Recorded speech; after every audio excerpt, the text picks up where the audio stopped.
Welcome to the Institute of Economic Affairs, a Year in Review podcast. I'm Kate Andrews, news editor here at the IEA. After all of the surprises, upsets, and having watched history unfold in front of us, we are finally coming to the end of an absolutely remarkable year. I've rounded up some IEA staff members who have just about managed to make it through to ask them what we can make of this explosive 2016 and to find out from them where we're headed in the soon-to-come new year. To start, IEA Director General Mark Littlewood and Digital Officer Madeline Grant join in to discuss the unforeseen triumph of the campaign to leave the European Union.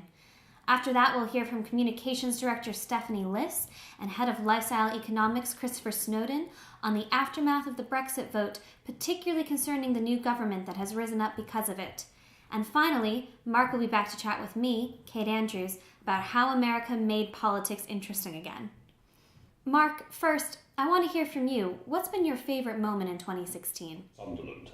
It is actually Sunderland. And I don't mean Southampton scraping a 1-1 draw with them at the start of the season. The Sunderland result coming in at 61% showed that Brexit was going to happen. It's not a particularly original or insightful shout, but that is rightly framed as the epic moment of a sensational night. 61% in Sunderland is my moment of the year. Steph, what was your upset of choice in 2016? I'm concerned we're all going to choose the 23rd/24th of June, but my favourite moment must have been waking up at 10 a.m. at Glastonbury and probably being the last person in the country to find out the result of the referendum and find out the Prime Minister had resigned. So that would be mine. And probably covered in mud. To boot. Filthy, yeah. Absolutely. Chris, what was your favourite moment? Well, very similarly. Friday, June the 24th, around about 7 p.m. I hadn't had any sleep. I strolled on down to my snooker club where we talk politics a reasonable amount and people have extremely different views of it. There's an 85-year-old communist behind the bar, for example. There's Thatcherites, there's traditional Corbyn supporting unionists and people like that. Every single person had a huge ear-to-ear smile on their face, regardless of whatever they thought about party politics. They're absolutely delighted with the Brexit vote. Maddie, what was your favourite moment? I think I would have to say mine was having fallen asleep in an election night party at a point where it was fairly tight between Leave and Remain, waking up to be greeted by a sobbing Keith Vaz lamenting the Brexit result. This is outrageous. You've all picked Brexit. And it's more outrageous because none of you chose the event that started it all in 2016, which was the fundamental upheaval of all respect for democracy and the people's will, when the elites chose to reject Bodie McBoatface as the official title. And Mark, I want to start with you here on Brexit. Don't you think if the British people had been allowed to have their small rebellion on Bodie McBoatface, that it's very likely that the vote to leave the EU and everything that has followed would have never happened? It's true that you need these delicate checks and balances in our parliamentary democratic system. No, of course, it's interesting now reading I've just finished Tim Shipman's excellent book on the referendum, and I'm going to read others. And of course, once history has unfolded, everybody writes it up as having been either A, predictable, or B, inevitable. And it was neither. I don't think anyone could have said that they were certain that the Leave vote was going to win. Most people were surprised about it. Yes, it is, I think, a reflection on widespread revulsion against the political establishment rather than necessarily a pure logical analytical analysis of the merits and demerits of the European Union. And I guess that does make it part and parcel of what's happening across the Western world. But I don't think we should, in the course of this conversation, link Brexit, Trump, and a very obscure Italian Prime Minister losing an even more obscure vote on the electoral system and composition of the second house of the Italian Parliament as necessarily being three peas of exactly the same pot. Madeline, do you think there are connections, or do you think Brexit is a standalone as well? I think people big up the connections as a way of demeaning Brexit voters often. So people saying that the Trump vote is exactly the same. I mean, if you're someone who cares about democracy, it's pretty clear what decision you're going to make on June the 23rd. I do think that they do share several characteristics.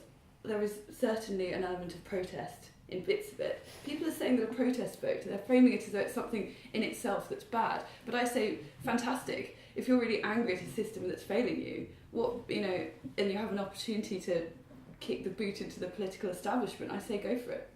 Madeline, you were a Leave supporter quite vehemently for a while. Did you ever consider voting the other way? I actually did consider Remain for quite a long time, because as we've explored in some of our reports and things at the IEA, there are lots of benefits to some of the free trading arrangements, and I'm a big fan of free movement of people. But ultimately, I just thought that staying in the EU was just as much of a risk, in the sense that what if there's further integration? It's written into the constitution of the EU. So for me, staying in would have been a risk too. Mark, we know that you've had a long history moving from being an avid Remain supporter years back to now supporting Leave. But what do you think is going to happen in the future, especially within the free market movement? There are very differing opinions about how to leave and the reasons for leaving. Should the focus be on the single market? Should it be on immigration? What are your thoughts? I don't think we should worry too much about the reasons for leaving, or put another way, we shouldn't worry too much about trying to read into the result what the people were trying to say. I think the result can only be interpreted as a democratic order to trigger Article 50 in fairly swift order. That's it.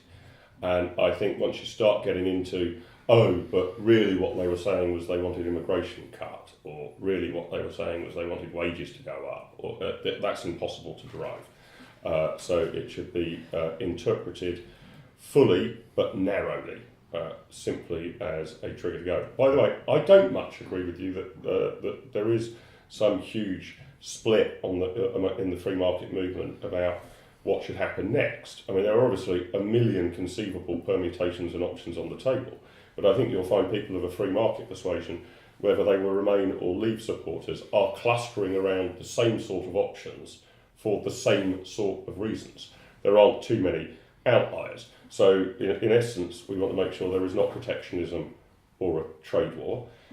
We don't want our departure from the EU to be based on restricting immigration in some arbitrary fashion. And we want to use our liberation from the European Union, whether or not you actually voted for that, as a mechanism to deregulate and to trade with the rest of the world. Were you both surprised by the reaction of the political establishment, as well as a lot of people often in the cities towards the vote? If you are, for sake of argument, Polly Toynbee, you must be. You know what it's like to be her. You must be like in a clinical state of permanent shock and trauma as the last 18 months have unfolded. The Conservatives win the general election, surprisingly. You put that down as an aberration. Brexit happens, which you put down as an aberration. Hillary Clinton loses the presidential election, you put down. I mean, I think that these people have basically lost it, and these are the dying screams of the liberal metropolitan elite, who are showing no ability at all to understand the underlying worries, fears and disillusions of ordinary people, and are therefore deciding instead to besmirch the intentions of those ordinary people. And that way lies an accelerated demise for the liberal left elite. And I say 3 Christmas cheers for that.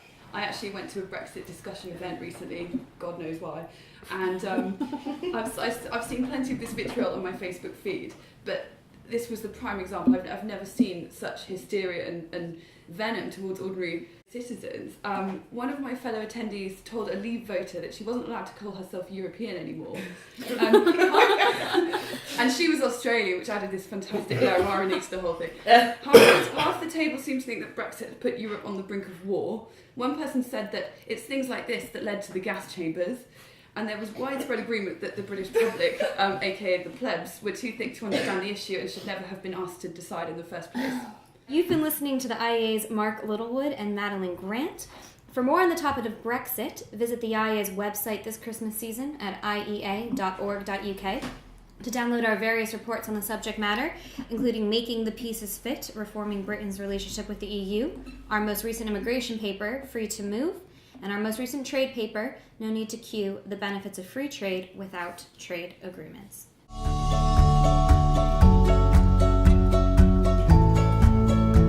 I'm joined around the table by the IEA's Director General Mark Littlewood, Digital Officer Madeline Grant, Director of Communications Stephanie Liss, and Head of Lifestyle Economics Christopher Snowdon, to give a rundown of everything 2016 had to offer. Steph, I want to know from you, what is the strangest or most outrageous statistic that you've come across in 2016? My statistic relates to the lack of credibility perhaps the polling industry now has, but it's an interesting one from the American presidential campaign. Donald Trump spent $1.8 million on polling, which pales in significance to $3.2 million on hats. So that is great my hats. favourite statistic of the year. They are great hats. Yeah. Mark, what's your most outrageous statistic? That Jeremy Corbyn is supposedly the leader of a mass movement, but for every 100 people who voted for Jeremy Corbyn against Owen Smith, 186 people attended a Premier League game at St Mary's to watch Southampton in the 2015 to 2016 season, a ratio of 100 to 186. This is hardly surprising, however, as I think the Southampton football squad are probably a more compelling alternative government than the Labour front bench. Maddie, what's your favourite statistic? My favourite statistic is the fact that if you were the lucky soul who put a fiver on Brexit, Trump and Leicester City winning the Premiership, you'd now be worth £15 million. Chris, what's your favourite stat? My favourite stat is 74% versus 26%, which is the Brexit result, according to the philosopher A.C. Grayling on Twitter, who insists that 74% of the population did not vote for Brexit. And therefore, by implication, the vote is invalid because it didn't arrive at the same conclusion as he wanted it to. He obviously there is including babies, children, prisoners, lunatics, and everybody who abstained. It should go about saying that if you abstain in an election, your vote, your opinion doesn't count. And I like the stat because two things. One is it's a nice illustration of how often public intellectuals have meltdowns on Twitter. So you also people like Simon Sharma, people who you assume are relatively sensible. You actually realise are toddlers sometimes, thanks to social media. And the other thing is it's a very nice illustration of the desperate lengths that people who voted to stay in the EU will go to even 6 months later to try and claim that the referendum result was in some way illegitimate.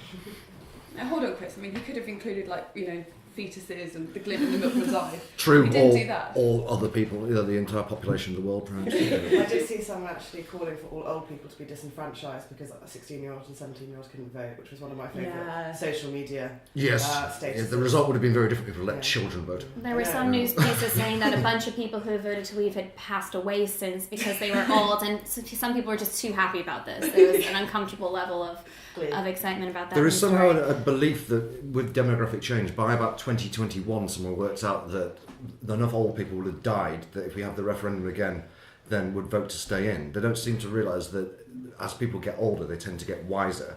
And a lot of the old people who voted against the EU actually voted for it in 1975 and changed their mind as a result of experience. Mark and Maddie have been discussing the upset of Brexit and what implications it will have on the future of the UK and Europe. Some of those consequences are more long-term, while others have already come into effect, mainly the rise of the new government here in the UK, with former Home Secretary and now Prime Minister Theresa May at the helm. Stephanie Liss and Chris Snowdon join me to discuss this very topic indeed. So Steph, I want to know, do you miss Dave? I think I do a bit. I think Chris and I are likely to have differing opinions on this. I know Chris is more of a fan because of her position on lifestyle freedoms compared to David's. But I mean, we don't really know a lot about this new government yet. Obviously, they've shown themselves to be quite grown up. It's a change in direction from sort of a more matey democracy, I think people call it, that we saw under David Cameron. And Theresa May's obviously angling herself to be sort of less hobnobbing, fewer nights in the bar, and to try and take things a bit more seriously.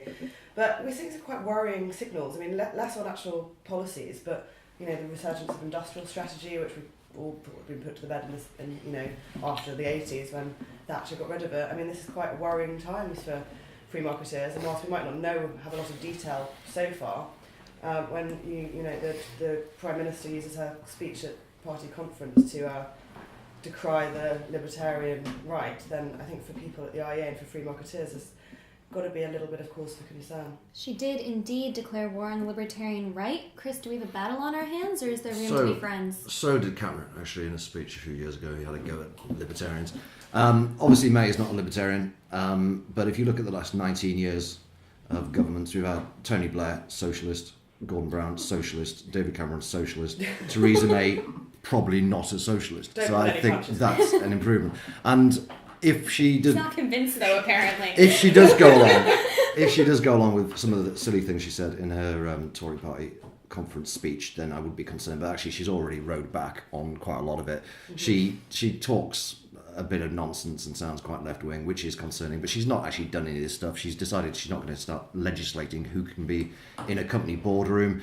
She's legalised fracking, which is very good. She's bringing back grammar schools, which, whatever you think of it, at least is a conservative policy. It's the kind of thing you expect conservative governments to do, whereas David Cameron seemed to go out of his way to do things that you wouldn't expect a conservative government to do in a futile attempt to get people who are left-wing to vote for the Conservative Party. So I think she's really the first Conservative Prime Minister we've had since 1997. She hasn't done anything too objectionable yet. The only thing I'm a bit concerned about is she is a bit too keen on spying on people for my liking. The Surveillance Act, which recently came into effect, which I accept probably originated under Cameron originally, does have an incredible list of government organisations that can look at your emails.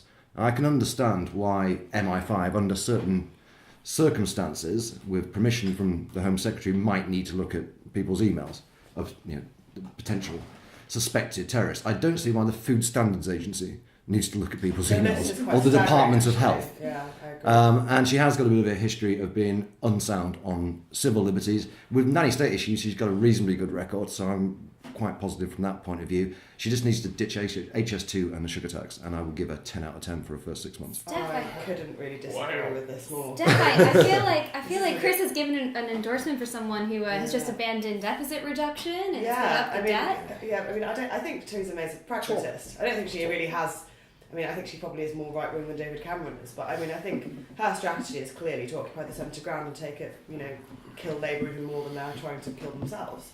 But you can't think 10 out, that's ridiculous. Actions, not deed stuff. She I hasn't think done the anything wrong government yet. are doing some good things. I think Sajid Javid's doing quite a good job on it. It looks like they are going to make some progress on things like planning.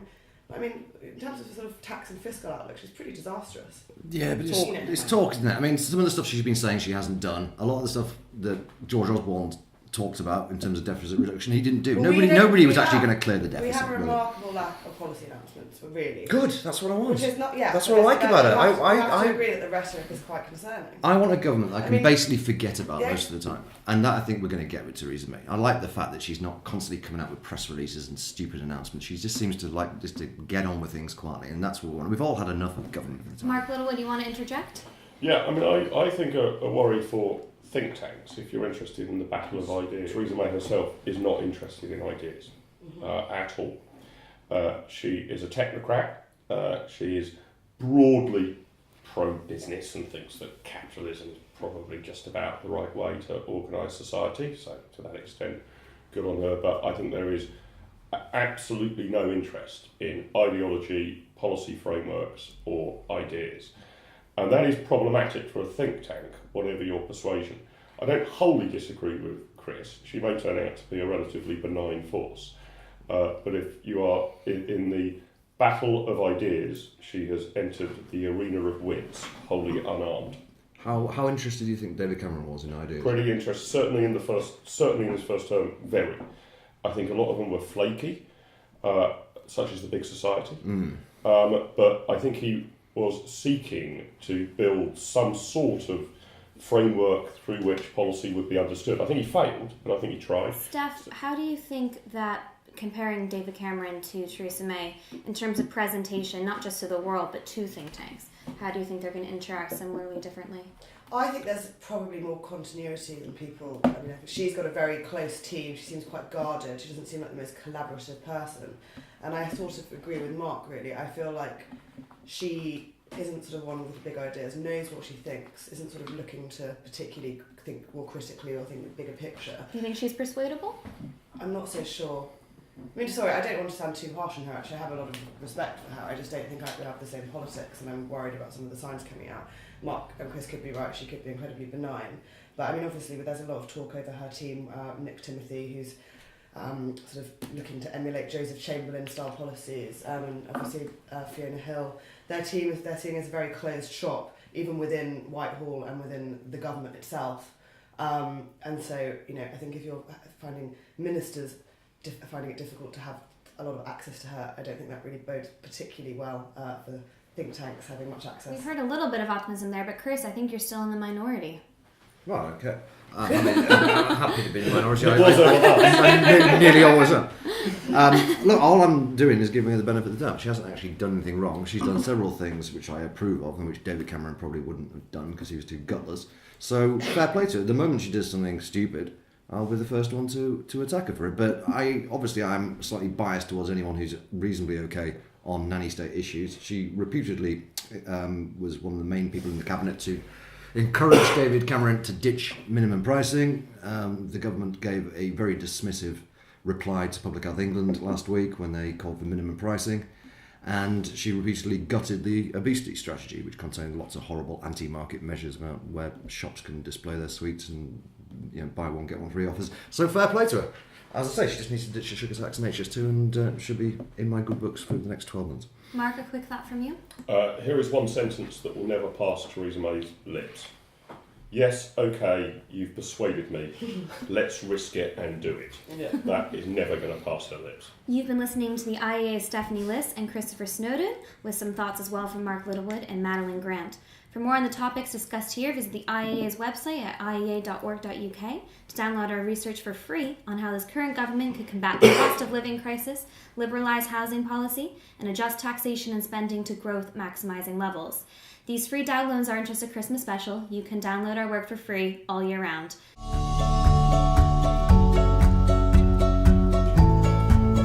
I'm Kate Andrews, and I'm joined around the table by the IEA's Director General Mark Littlewood, Digital Officer Madeline Grant, Director of Communications Stephanie Liss, and Head of Lifestyle Economics Christopher Snowdon to relive the highlights and lowlights of 2016. So a big shout out to our ops team for supplying us with the wine to get through this. Maddie, I want to know from you, if you had to pick your Time Magazine Person of the Year, who would you go for? Ooh, this was tough. I was veering towards Andrew Leadsom, but eventually I decided to go for Keith Vaz and his washing machines. Jim. Yeah. Yes, I am. J-I-M, in case you didn't know. Mark, who's your Time Person of the Year? Unquestionably Zach Goldsmith, who I think has done two things which are important in politics. One, he has stuck to his promise. And I think it behoves all publicly elected officials to keep to their promise, however utterly crazy and mental the promise is. And secondly, to prove that extreme self-indulgence is likely to be punished at the ballot box. Those are two services that Zach Goldsmith has done the nation. Chris, who would you pick? Well, it's been a year of very narrow votes. Donald Trump became president despite getting fewer votes than Hillary Clinton. The Brexit vote was relatively narrow, yet decisive, by the way, Remainers, if you're listening. 52% to 48%. But at a time of narrow votes, Jeremy Corbyn got a relative landslide. 62% of Labour members voted for him. So he's my man of the year. And the real reason I'm picking Jeremy is because I think socialism needs to be destroyed once and for all. And I think he is the man to do it, in Britain at least. And I wish him a very long and not necessarily happy leadership of the Labour Party. And Steph, who is your Time Magazine Person of the Year? It was a toughie. I decided to judge by shortest time in political office. So I went for Diane James, who I think managed to retain the leadership of her party for 18 days. Earlier we heard Mark and Maddie discuss the upset that is Brexit, and we've just now heard from Steph and Chris on the UK's new government and what relationship there is to be formed between Mrs May and the free market groups. Now I'm going to bring Mark back in to ask him why he was feeling fairly confident about Brexit, but I am under the impression was quite surprised by Trump's upset. Yeah, I wasn't gobsmacked. I had money on Trump to win because I thought that the odds of I think it was about 3-1 against I got didn't reflect his chances. I thought he was the underdog, but not an absolutely massive underdog in the race. So yeah, I was a little surprised. I thought that it was more likely that Clinton would win. And it's one of those things, I don't know, this is a personal trait, this is absolutely not the corporate position of the IEA, but I pretty much like chaos, and in most elections I think I vote for the most chaotic position on the ballot paper. That's not necessarily always the wisest thing to do, but I think it usually is. So actually, even though sort of watching the American election unfold, I think was pretty grim for people of libertarian persuasion. Neither candidate from the main parties looked remotely attractive. The Libertarian Party candidate, Gary Johnson, who would have secured my vote had I been an American, just didn't take off or fly at all. But when it came down to it, and going into the evening, I probably would have, if a gun was put to my head, would have said I'd probably slightly prefer Clinton to win. Actually, in retrospect, I was wrong. And in retrospect, I'm now very glad that Donald Trump did win. It's one of those moments where you don't know how you're going to feel until you start seeing the numbers roll in. I had a bit of a weird experience because before I was at the Institute of Economic Affairs for the election night party, I was at the US Embassy here in London, where I'd say about 95% of people were active Hillary Clinton supporters. And it was very close in the beginning. And Donald Trump was slightly underperforming in constituencies he should have been performing well in. I realized I was actually wasn't rooting for him, but I was really upset that I was going to see Hillary Clinton win. And I think that, if anything, obviously this has been a huge triumph for those of us who have just been so frustrated with the culture of this PC correctness liberal elite coming from the top, telling the little guy exactly what they should and should not be doing. I'm just wondering if this fundamentally comes down to this wave we're having of celebrity leadership. Barack Obama was really the first celebrity president. He went on late night talk shows when he was acting president. He got very involved in things like that, and Donald Trump just seems to be the second wave of that. I wonder if he is truly unique, or if George Clooney, had he run, could have actually given Donald Trump a run for his money. No, I don't agree with that. I mean, and I don't quite share your optimism here about this. To my mind, the most worrying thing for people of our perspective was how utterly pathetic, if you like, the sensible free market, more liberal-minded wing of the GOP, of the Republican Party was. I mean, absolutely feeble. I mean, it's the nature of the beast that the President of the United States of America is going to be a celebrity. I mean, we're not going to have... No, this is a brand new era. We're not going to have a Calvin Coolidge-style president ever again. Ronnie Reagan was a celebrity. I mean, not in the way that we classified in 2016. Not in the way that where you actually take the office itself to be a celebrity role. Well, I don't agree with that. I think what's changed is that people will not accept from politicians a kind of speak your own weight machine. And watching the various Republican debates during the primary, I mean, nobody really said anything of any substance whatsoever. It was nearly impossible to understand what they were saying, apart from Trump. You might disagree with what Trump said, but my God, you understood what he was saying. If you were to look at somebody of, say, a more free market bent, Marco Rubio, who probably would have been my preferred candidate from the field, he was just pathetic. He was just reiterating soundbite after soundbite. He wanted a freer, fairer, better, brighter America. What the hell does that mean? Everybody agrees with that. Trump actually went for things and said things that people could understand. I don't think that's to do with celebrity. I think that's to do with the directness of communication. And that, I think, has been a successful element in politics on both sides of the Atlantic for some time. Boris Johnson's been a popular politician in the UK beyond the reach of the Conservative Party because he sort of shoots from the hip and says it how it is.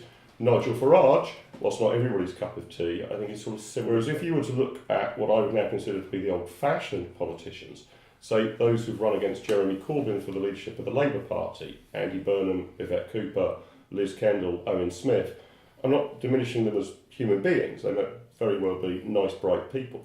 But it was nearly impossible to discern what they were saying. They were talking in a 1990s political soundbite culture. And that is over. That is now a route to electoral disaster. It almost doesn't now matter whether you're left, right, populist, free market, anti-free market. You have to say what you think in the clearest possible terms or you will not get traction. No, I don't disagree with you that bluntness has become incredibly important. But I don't believe for a moment that the John Kasichs of the world, governor of Ohio, that the Senator Ted Cruz's of the world down in Texas didn't believe every word that they said. These are very ideologically committed people. I think that it wasn't just about bluntness. People were just bored with someone who was fairly normal. People love the outrageousness of it. It's not just the bluntness and the honesty. These other men were honest too. Not all of them. Marco Rubio, I agree, really messed up. But I think a lot of those men were very honest. I have to tell you, I cannot recall a single policy proposition that Kasich put forward. Not one. All I'm aware of is that he is broadly a fairly boring, relatively sensible Republican governor. Outside of Donald Trump's wall, what other policy proposals did he have? He slashed tax, he was anti-regulation. No. He never talked about that. Some people behind the scenes put that on his website, but those were never his talking points. He exuded a particular attitude, which I think was particularly, which was completely clear. I couldn't describe Kasich's attitude, but beyond being dull and centre-right. Or nice and thoughtful. My point is not thoughtful. I cannot recall a single proposition, attitude or analysis that man communicated to me. Now, I'm not his target audience. I'm sure he's a successful governor and a very bright man. But I recall nothing about which words passed his lips. Not one iota. And he came third. Cruz, I think I can just about remember saying he was against agricultural subsidies when he was campaigning in some agricultural primary.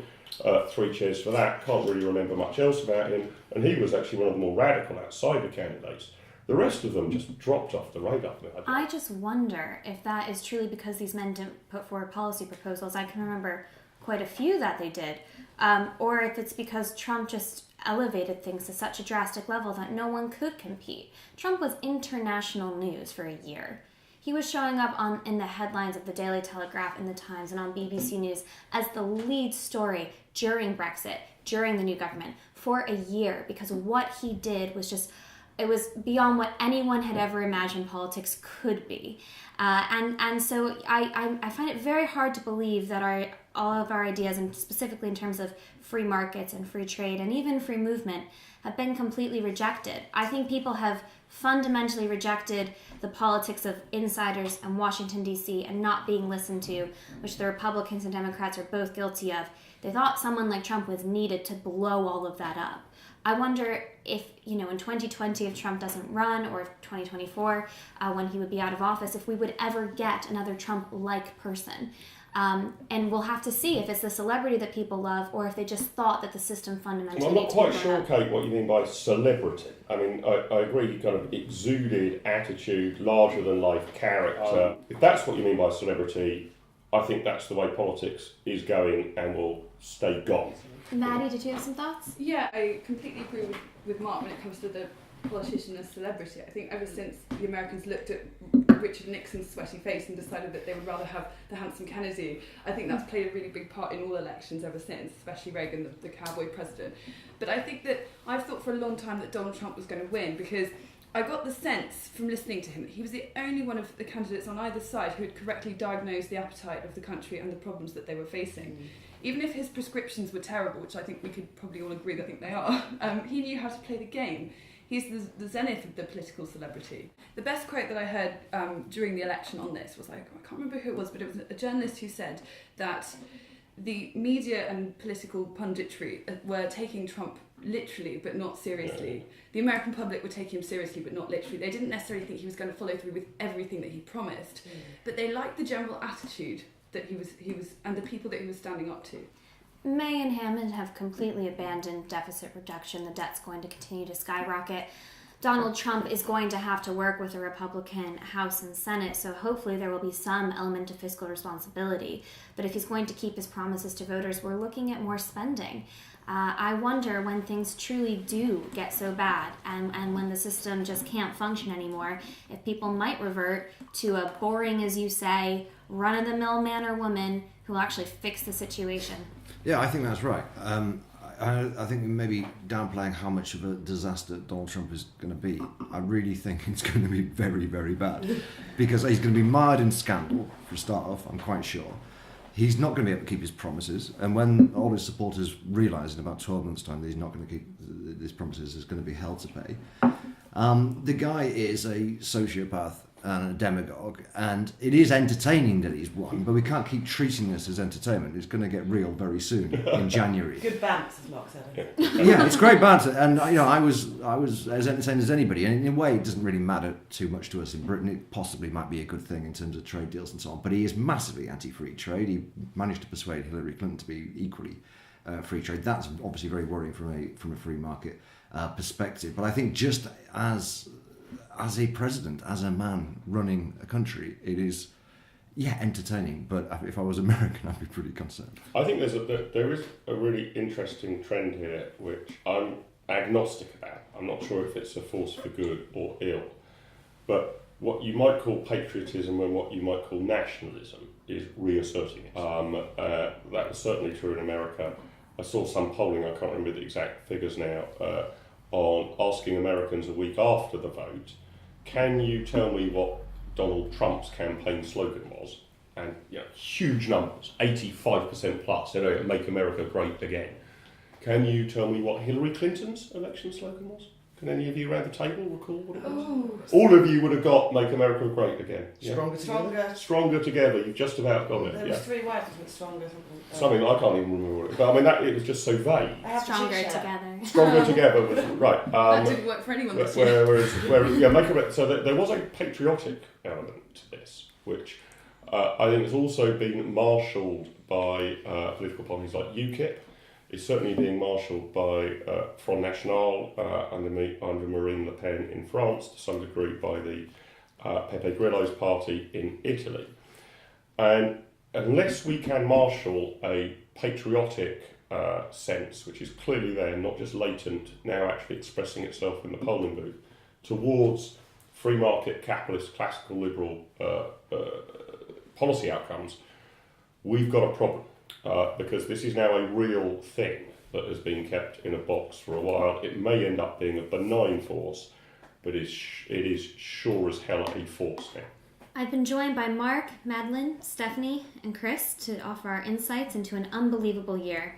If you have time over the Christmas break, make sure you give our media, videos, blogs, and research a look online at iea.org.uk and give us a follow at IEA London on Twitter, Facebook, and YouTube. That's all for now, but before we go, Chris, I want to know your best prediction for 2017. We will invoke Article 50 in the spring, and by the end of the year, everyone will have come to terms with the fact that we're going to leave the single market, and I think in October, the Labour Party will split after Jeremy Corbyn holds an event to celebrate the 100th anniversary of the Russian Revolution. My prediction, this is a personal victory, is that I think next year we're finally going to get some new emojis, including one that I've been personally campaigning for a long time, which is an avocado. Sure. That's my big prediction. Yeah. Avocados are big this year. Exactly. You see them everywhere. They're in. They're very 2016, so. Yeah, so exactly. Eventually they'll catch up. Yeah. Maddie, what's your best prediction? I've decided to make a prediction that I know will come true, so that in a year's time we can look back on these and say, oh, well, the avocado emoji never happened. But my prediction is that the experts will continue to be wrong about literally everything and carry on imparting their expertise regardless. Very nice. And Mark, finish it off. What's your best prediction for 2017? Well, I was explaining to you guys earlier that I'm a bit of a long odds better, so I'm going to make a long odds prediction. This is not something I would bet my life on, but I think it is something that could well happen, and you could get good odds on the betting exchanges. There will be a general election in the United Kingdom, and the Labour Party will fail to get more than 25% of the vote. Well, I am certain that no matter what happens and whether or not these predictions come true or not, the IEA will be here, remaining solid in its free market reasoning and able to give commentary on whatever happens next. So from Mark, Maddie, Steph, Chris, myself, and all of us here at the IEA, have a very Merry Christmas and a very Happy New Year.